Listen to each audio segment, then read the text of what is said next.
deyən oğlan mənəm. Elə sənə eşek deyən oğlan mənəm. Kanalı Reşat'ı getiren hala.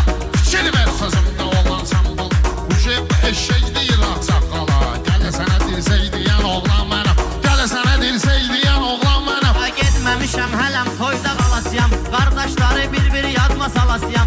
Qonşu gətçi bülbüləri balasıyam. Xiləliyə dəstək deyən oğlan mənəm. Xiləliyə dəstək deyən oğlan mənəm. Sənətdarın tək deyən oğlan mənəm.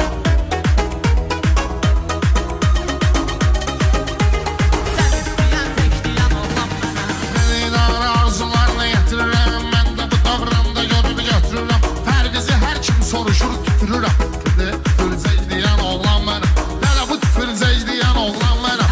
Rəşad dərdistər qalıqınan. Az özüvi dağlıya sən çalıqınan. Rəşad mənim tüpürdüyümü yalıqınan. Ay qara köynək deyən oğlan mənəm. Ay qara köynək deyən oğlan mənəm. Olan durum gəlmiş yardan hara. Bir sözümlə ürəyimə vururam yara. Fərqi yoxdur köynəki ağdır qara. Erkəyə erkək deyən oğlan mənəm. Erkəyə erkək deyən oğlan mənəm. Yaxşı meyxana getdisə əl salaq. Şirin-şirin xəyallara bir dalaq. Toyvu əlin toyla bir günə salaq. Hardadır dəllək deyən oğlan mənəm. Hardadır dəllək deyən oğlan mənəm. Ömrü boyu almamışam çətində. Dəyişmənin sözündə, söhbətində. Hər biz yalıncıqdır söz sənətində.